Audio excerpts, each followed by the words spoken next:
Method নাই, এখানে একটা ফিল্ড আছে, একটা কনস্ট্রাক্টর আছে। আমাদের কিন্তু এখানে কোনো ইনক্রিজ এজ নামে মেথড নাই। পাচ্ছে কার থেকে? পাচ্ছে হচ্ছে তার প্যারেন্ট ক্লাস অ্যাক্টর থেকে, কারণ অ্যাক্টরের মধ্যে আমাদের ইনক্রিজ এজ নামে মেথডটা আছে। যেহেতু আমাদের প্যারেন্টাল রিলেশনশিপ, এখানে মানে সম্পত্তি পাওয়ার যেমন একটা ব্যাপার আছে, কাইন্ড অফ সেরকমই, যে তার প্যারেন্ট থেকে এই ইনক্রিজ এজ সম্পত্তিটা সে পাইছে। সো এখানেও কল করা যাচ্ছে। এখানে কল করলে দেখবেন কোনো রূপ ইরর আমাদের আসতেছে না। নর্মালি যেভাবে প্রজেক্ট রান হওয়ার কথা সেভাবেই আমাদের রান হচ্ছে। সো সিঙ্গেল ইনহেরিটেন্স নিয়ে কি কারো কোনো কোশ্চেন আছে? থাকলে করতে পারেন।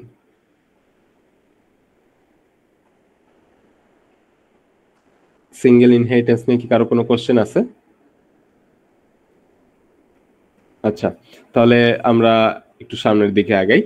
যে সিঙ্গেল ইনহেরিটেন্স দেখলাম, আমরা কনস্ট্রাক্টর ওভারলোডিং দেখলাম, মেথড ওভারলোডিং দেখলাম, লাস্ট যে ব্যাপারটা দেখবো সেটা হচ্ছে মেথড ওভাররাইডিং। সেটাকে আমরা বলতেছি মেথড ওভাররাইডিং। ঠিক আছে, মেথড ওভারলোড বা কনস্ট্রাক্টর ওভারলোড করার ক্ষেত্রে আমরা কিন্তু ওই ক্লাসেই থাকি, বাট মেথড ওভাররাইড যদি করতে হয় সেক্ষেত্রে করতে হবে কি, আমার কি বলে প্যারেন্ট চাইল্ড রিলেশনশিপ থাকতে হবে। ঠিক আছে, ফর এক্সাম্পল আমাদের অ্যাক্টর যেই ক্লাস আছে সেখানে একটা মেথড আছে ইনক্রিজ এজ। ঠিক আছে, আমরা তার চাইল্ড ক্লাসে এই মেথডটাকে ওভাররাইড করতে চাচ্ছি। ঠিক আছে, চাইল্ড ক্লাসে কি করতে চাচ্ছি, এই মেথডটাকে আমরা ওভাররাইড করতে চাচ্ছি। তখন কিন্তু আমরা মেথডের ডেফিনেশন চেঞ্জ করতে পারবো না। আর মেথডের ডেফিনেশন হচ্ছে মেথডের রিটার্ন টাইপ, মেথডের নাম, মেথডের প্যারামিটার। এই তিনটা কখনোই চেঞ্জ করা যাবে না যদি আমরা মেথড ওভাররাইড করতে চাই। আমরা যদি একদম রিয়েল লাইফের সাথে চিন্তা করি, যে ফর এক্সাম্পল কারো দাদার বা গ্র্যান্ডফাদারের একটা জমি ছিল, তার নাতি সেই জমিটা পাবে। ঠিক আছে, যেমন ইনক্রিজ এজ বড় অ্যাক্টর কিন্তু পাইছে অলরেডি, বাট নাতি কিন্তু চাইলেই ওই জমির উপর বাড়িঘর নির্মাণ করতে পারে। জমিটা কিন্তু ফাঁকা নাও রাখতে পারে, চাইলে ফুল ফল লাগাইতে পারে, গাছপালা লাগাইতে পারে, অথবা চাইলে বাড়িঘর করতে পারে। ঠিক সেম ভাবে বড় অ্যাক্টর চাইলে জমিটা ইউজ করতে পারে আগের মতোই, ফাঁকা জমি হিসেবে ইউজ করতে পারে, মানে ইনক্রিজ এজ নামে ইউজ করতে পারে, অথবা চাইলে একে অল্টার করতে পারে। ঠিক আছে, তার বডিতে চেঞ্জ আনতে পারে। ওই ব্যাপারটাকে আমরা মেথড ওভাররাইডিং বলতেছি। সো চেঞ্জটা কিভাবে হবে দেখেন, আমরা যদি মেথডের ডেফিনেশন সেম রাখি, আমরা কি করলাম, এই জায়গায় এসে মেথডটাকে কপি পেস্ট করলাম। ঠিক আছে, মেথডের ডেফিনেশন সেম রাখতে হবে, দ্যাট মিন্স রিটার্ন টাইপ, মেথডের নাম এবং প্যারামিটার সেম রাখতে হবে। ঠিক আছে, যখন আপনি এটা করবেন দেখবেন বাম পাশে একটা ওয়ার্নিং দিতেছে যে আপনাকে অ্যাড ওভাররাইড নোটেশন অ্যাড করেন নাই। সো এটাকে ক্লিক করলেই দেখবেন এই জায়গায় ওভাররাইড অ্যাড হয়ে গেছে। ঠিক আছে, এখন অ্যাক্টর ক্লাসে যেই ইনক্রিজ এজটা ছিল, এখন কিন্তু বড় অ্যাক্টরে সেটাকে আপনি অল্টার করে ফেলছেন। ঠিক আছে, আপনি আপনার ইচ্ছা মতো হচ্ছে চেঞ্জ করবেন। যেখানে আপনার প্যারেন্ট ক্লাস বলতেছে যে প্যারামিটার যেটা যাবে সেটা জাস্ট যোগ হবে, আপনি বলতেছেন না যোগ হবে না, গুণ হবে, যোগ হয়ে গুণ হবে। সো এইভাবে বলতেছেন edge equal to edge plus A into A. ঠিক আছে, এরকম হবে। যেখানে অ্যাক্টর ক্লাস বলতেছে শুধু যোগ হবে ইনক্রিজ এজ দিয়ে, আপনি বলতেছেন না, আমি মেথডটাকে ওভাররাইড করলাম, যোগ হবে প্লাস গুণ হবে, দুইটাই হবে। ঠিক আছে, তার মানে কি আপনি আপনার মতো চেঞ্জ করে নিলেন। চাইল্ড ক্লাসে এসে মেথডের ডেফিনেশন সেম আছে, বাট আপনি আপনার মতো চেঞ্জ করে নিলেন। এই ব্যাপারটাকে আমরা বলতেছি মেথড ওভাররাইড। এখন আমরা যদি একটু মেইন প্রজেক্টে যাই, মেইন প্রজেক্টে গিয়ে আমরা যদি একটু কি বলে এটাকে একটু দেখি, যে বি ডট ইনক্রিজ এজ 10 এবং সিস্টেম ডট আউট ডট প্রিন্টএলএন করে এজটাকে একটু দেখি, বি ডট এজ দেখবেন যোগ হয়ে গুণ হয়েছে।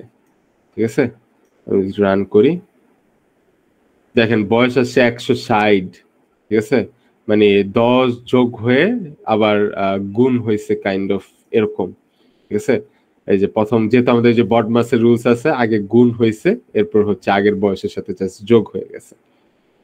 ঠিক আছে, যেমন 10 ইন্টু 10 হয় 100, আগের বয়স ছিল 60, এই কারণে আসছে আমাদের আউটপুটে 160।